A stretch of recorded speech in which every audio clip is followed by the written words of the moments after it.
Assalamualaikum warahmatullahi wabarakatuh. Sahabat kaum muslimin, subscriber channel Benteng Akidah dimanapun Anda berada.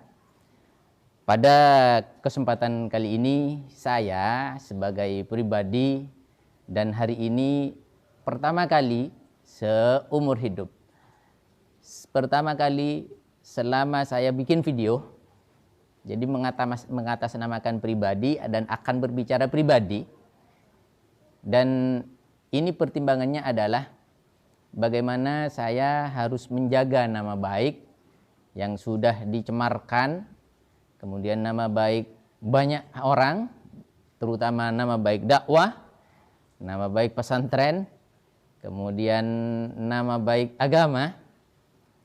Yang pada kesempatan ini saya ingin menyampaikan bahwa berita yang sudah mulai diangkat oleh mohon maaf, keluarga saya sendiri yang memang sejak awal dari bertahun-tahun kita menutup, kita tidak bicara, kita bagaimanapun menjaga karena ini persoalan internal dan keluarga. Namun hari ini terpaksa kita buka, kita beberkan semuanya untuk menghilangkan syak, kemudian menghilangkan prasangka-prasangka yang sifatnya negatif dan merugikan terhadap dakwah dan Islam. Saya akan berbicara, bukan berarti saya harus menghibah, bukan harus menjelekkan, ya tanda kutip, ibunya anak-anak saya sendiri. Tapi ada yang jauh lebih besar yang harus saya jaga, yaitu nama baik Islam, nama baik kiai, nama baik warga Jawa Timur, nama baik Jember, nama baik Mangaran. Kemarin saya sudah minta izin kepada Bapak Kepala Desa, Pak, mohon maaf hari ini kita sudah diberi ujian oleh Allah dari Desa Mangaran, pesantren yang ada di sini Al-Jalil 2 dari Desa Mangaran. Jadi terpaksa ini harus ramai, Pak, tapi kita dengan cara kita dengan maksimal mungkin menjaga kondusivitas. Baik, supaya tidak terlalu jauh, saya sebelumnya ingin menyampaikan salam kepada Bapak Kapolres Jember. Tolong Bapak, ini sudah diangkat oleh pihak musuh, saya katakan pihak musuh yang ingin menghancurkan pesantren, menghancurkan dakwah. Perhatikan apapun yang dibawa oleh pihak musuh saya itu untuk menghancurkan Islam berupa bukti-buktinya yang konkret, kemudian berita-beritanya, kemudian semuanya di Polres Jember. Saya sebut ada Mas Alek, mohon perhatikan Mas Alek. Tadi malam saya memergoki pihak musuh sedang mencari penguat untuk menjatuhkan pesantren. Jadi bahasanya seperti ini. Sampai ada terdengar oleh saya diminta materai, tanda tangan di atas materai untuk mengakui bahwa santri ini pernah ditiduri atau dicabuli atau apapun namanya oleh saya sendiri. Dan ironisnya ini adalah keluarga habaib, saudaraku. Astagfirullah. Keturunan baginda Rasul sallallahu alaihi wasallam. Ditekan seperti itu dari pagi terus bergantian dijaga rumahnya. Saya sampaikan kepada Bu Nyai, ibunya umiknya Habib ini, Bu Nyai, sudah, ini adalah persoalan yang tidak penting. Panjenengan bisa usir pelan-pelan kalau panjenengan tidak berkenan, atau panjenengan bisa usir secara kasar, karena bagaimanapun, karena bahasanya katanya dipanggil Polres, kemudian untuk diminta keterangan, diajak untuk melaporkan saya. Jadi lucu sebenarnya. Jadi isu ini diangkat, katanya Masya Allah, sebelumnya saya kasih ultimatum, kemudian saya kasih somasi melalui video ini kepada media kuasarakyat.com oleh pengacara saya. Ini sudah dipersiapkan, akan Anda kalau tidak segera mencabut apa yang sudah Anda sebarkan di media, Anda pun juga akan terseret karena sudah mencemarkan nama baik agama, nama baik pesantren, nama baik nama kiai, bukan saya pribadi. Kalau nama saya pribadi mau dihancurkan sekalipun, mau busuk sekalipun tidak masalah. Tapi ini mengangkat namanya kiai di Jember.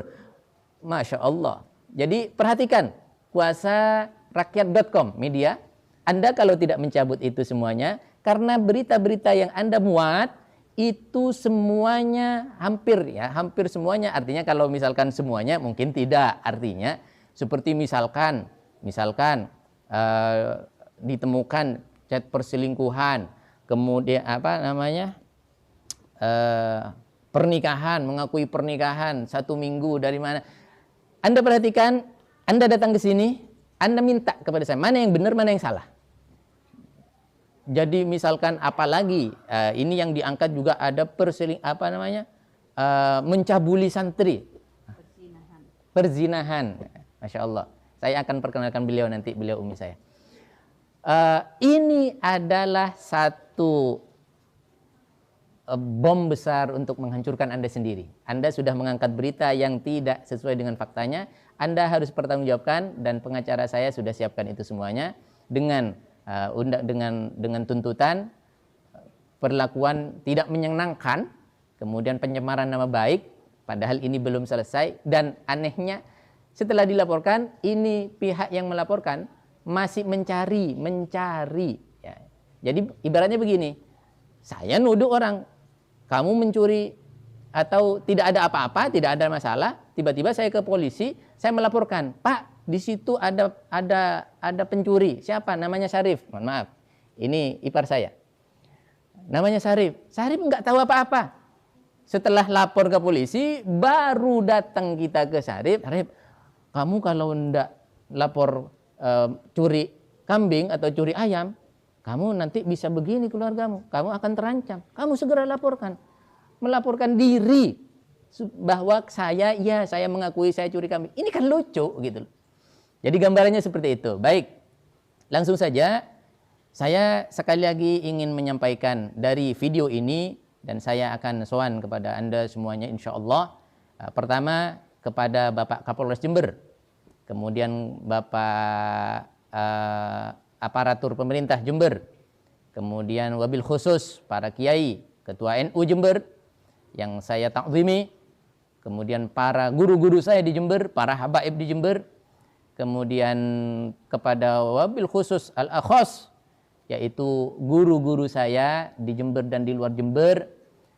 Al-Fakir mohon maaf karena sudah teledor menjaga amanah, menjaga kondusivitas sehingga muncullah fitnah semacam ini, dan ini adalah kelemahannya Al-Fakir. Al-Fakir mohon maaf. Kami hari ini akan buka seterang-terangnya, sejelas-jelasnya sebagai klarifikasi bahwa berita itu adalah berita bohong dan fitnah.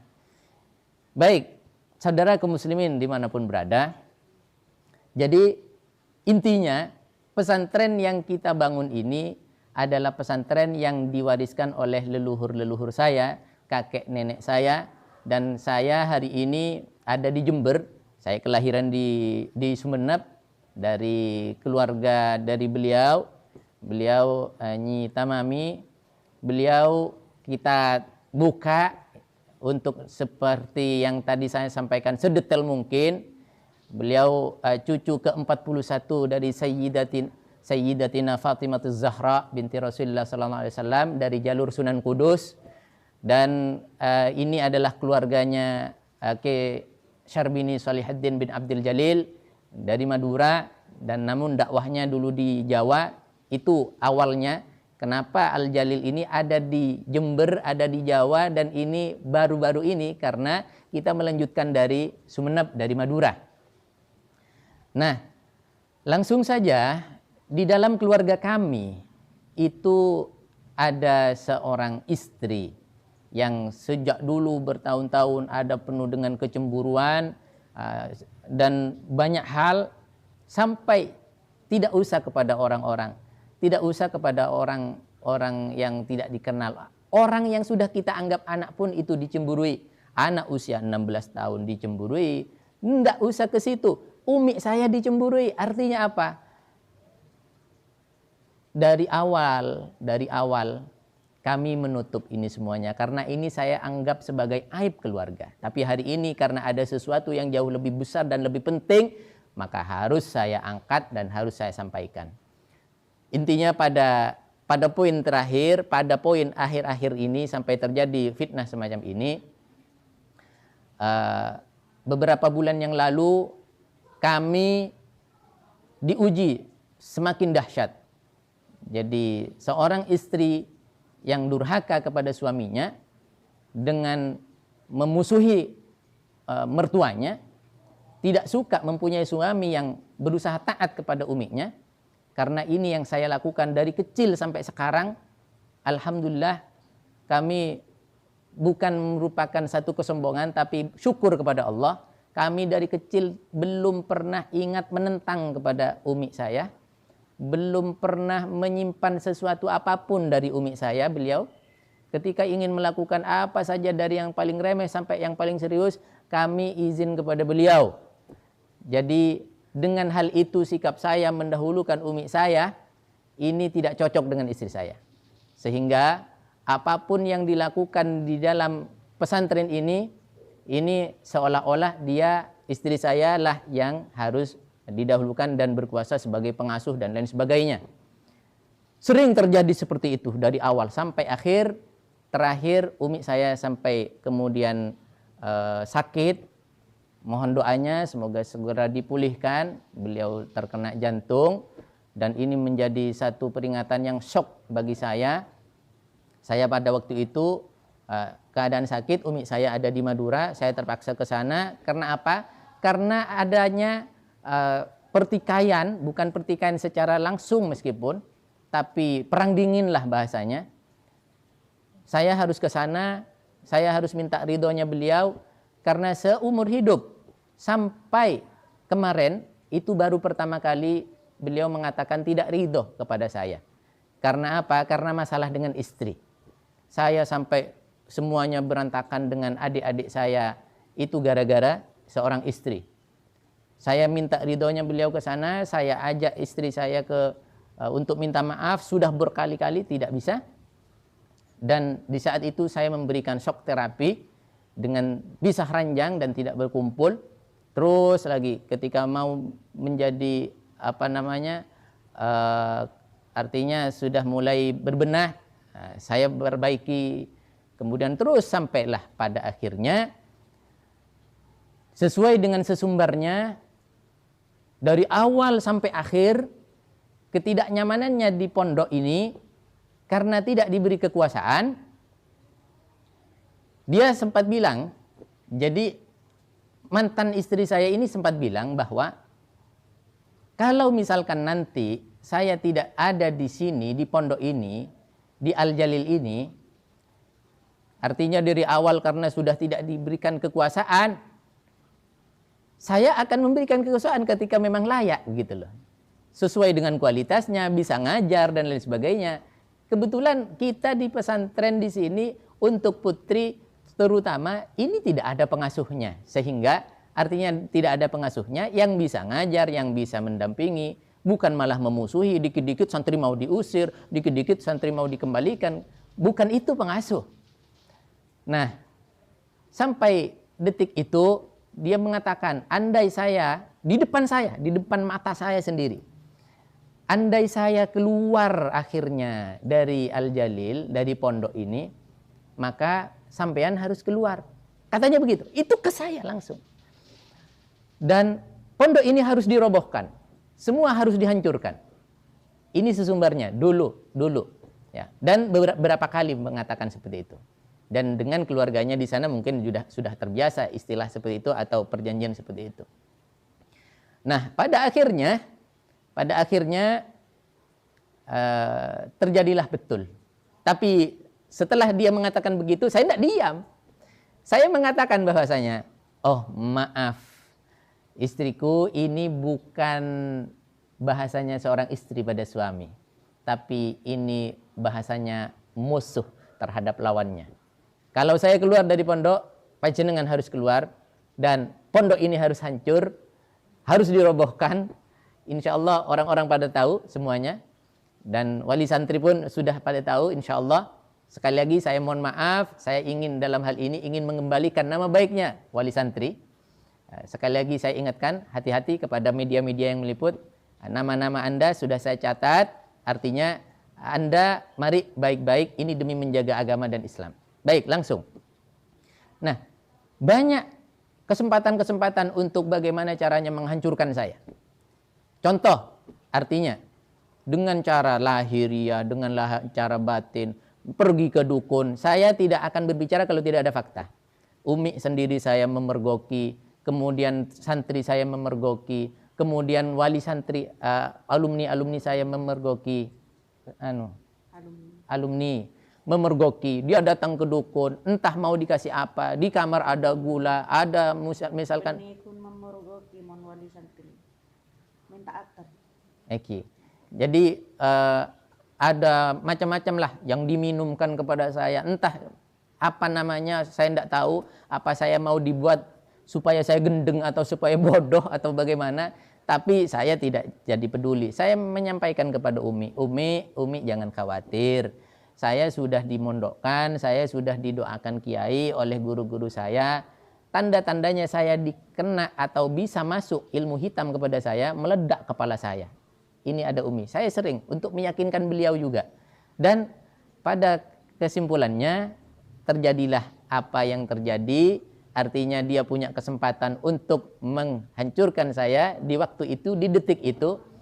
Padahal 1 atau 2 jam sebelumnya kami masih ada di kamar dan saya tidur di kamar bersama beliau, bersama istri saya, bersama anak saya. Tidak ada apa-apa. Tapi berhubung ada kesempatan untuk kemudian menjatuhkan saya, mungkin ini sudah skenario, sudah dilakukan, dipersiapkan dari dulu, sampai kemudian mendapatkan kesempatan, jadilah. Lalu dengan kebiasaan saya ketika mengevaluasi santri, dia tidak cocok. Kemudian saya ada di situ dikabarkan ada pintu rahasia. Pintu rahasia bagaimana? Semuanya pada tahu. Yang bikin sudah tahu semuanya, santri tahu semuanya, keluarga tahu semuanya. Itu pintu untuk saya supaya bisa ngajar di waktunya hari Rabu kepada putri. Kalau misalkan saya lewat jalannya putri, saya akan lewat di depannya kamar putri, saya akan lewat di depannya kamar mandi putri, saya akan lewat di halamannya putri. Itu tidak mungkin.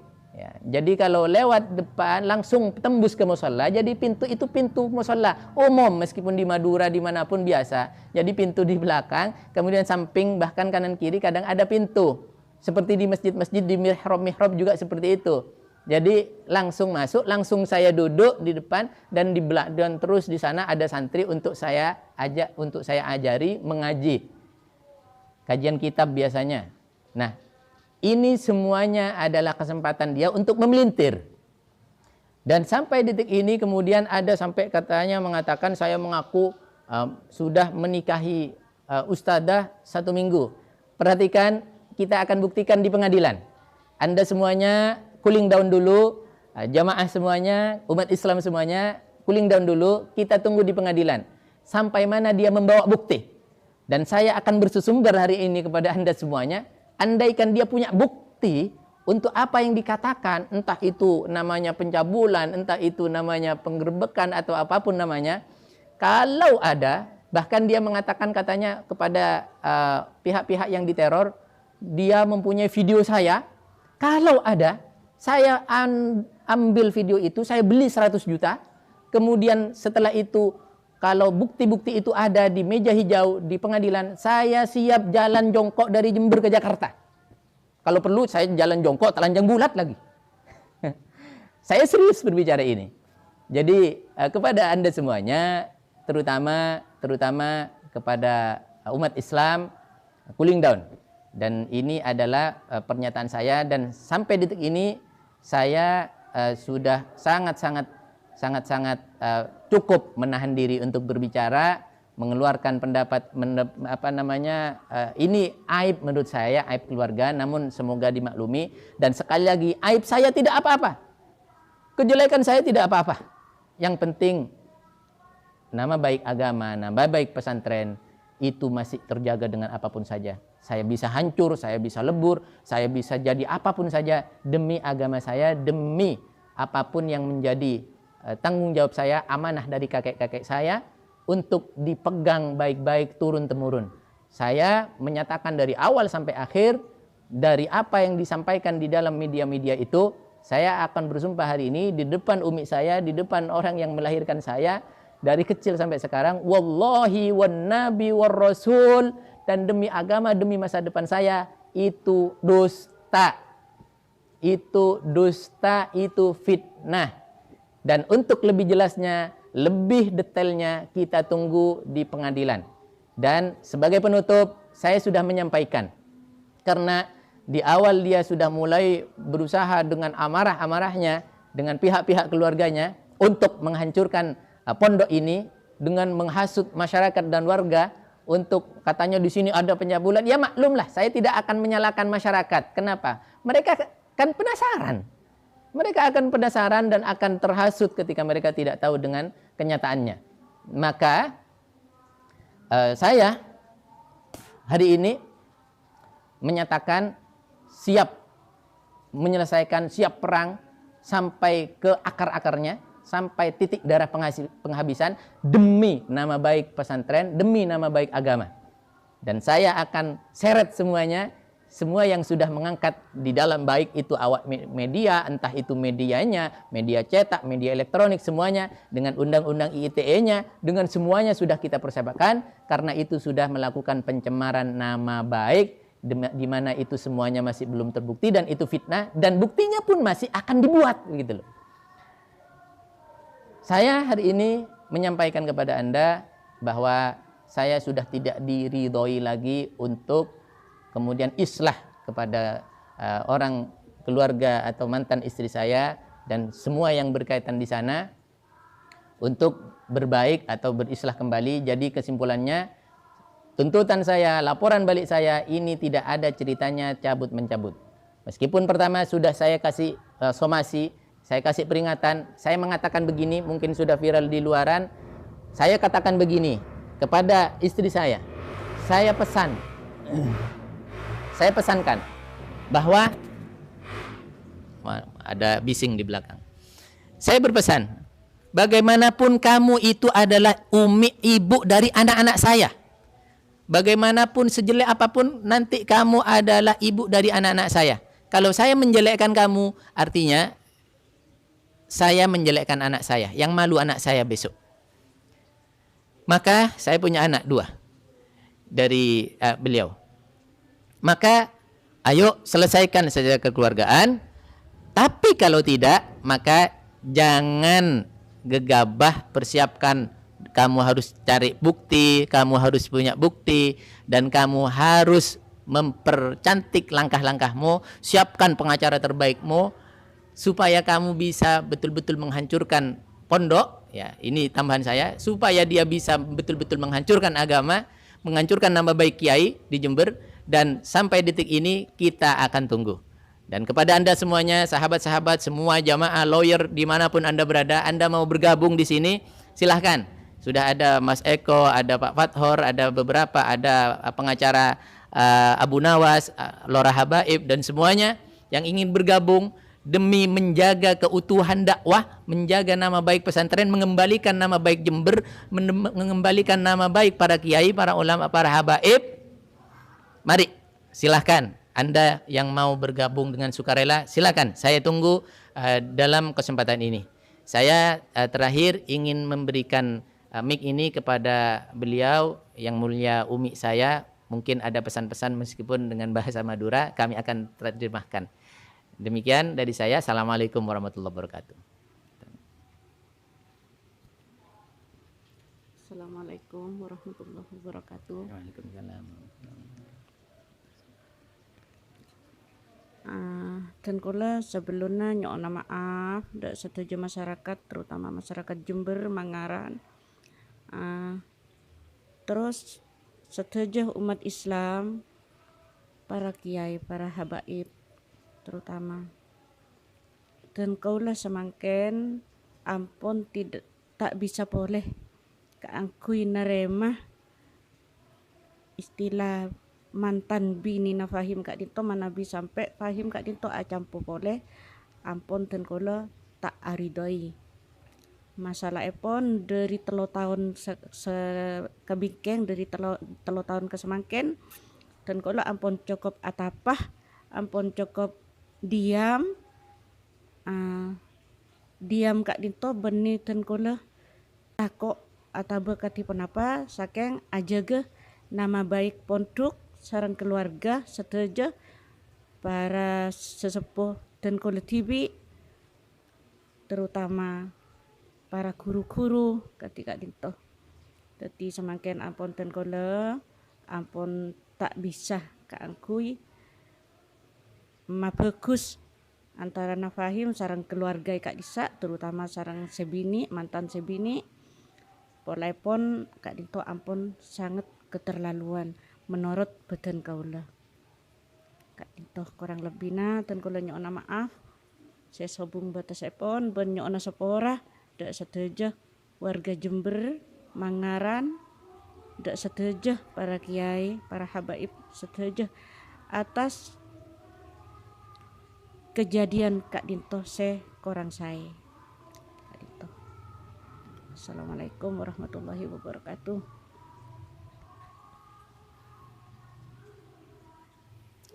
Baik, saya translate karena bahasanya bahasa Jerman.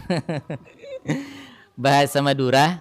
Jadi kesimpulannya apa yang disampaikan beliau, bahwa beliau sudah tidak ada kata maaf dan sudah tidak ada kata islah. Jadi semuanya harus dilanjutkan, dituntaskan untuk menjaga nama baik agama. Kemudian beliau bercerita bahwa ini dialami, ditahan-tahan dalam dada, disimpan dalam dada selama 3 tahun terakhir katanya, meskipun dari awal juga sering seperti itu. Yang paling parah 3 tahun terakhir, kemudian sampai adanya Masya Allah saling serang. Masya Allah, saya tidak bercerita panjang lebar soal ini karena menyakitkan ketika umi saya dikata-katakan macam-macam dan lain sebagainya. Jadi kesimpulannya beliau tidak bisa terima, dan yang paling penting beliau menyampaikan mohon maaf kepada para kiai, kepada para ulama, kepada ketua NU, ketua Muhammadiyah atau siapapun saja yang ada di dalam organisasi-organisasi Islam, dan terutama kepada para guru-guru kami bahwa ini adalah keteledoran kami di dalam menjaga.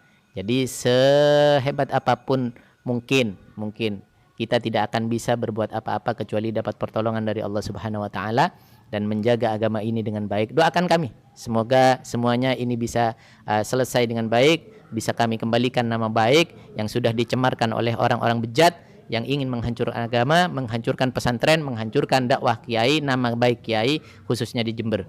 Demikian sekali lagi saya ucapkan Assalamualaikum warahmatullahi wabarakatuh.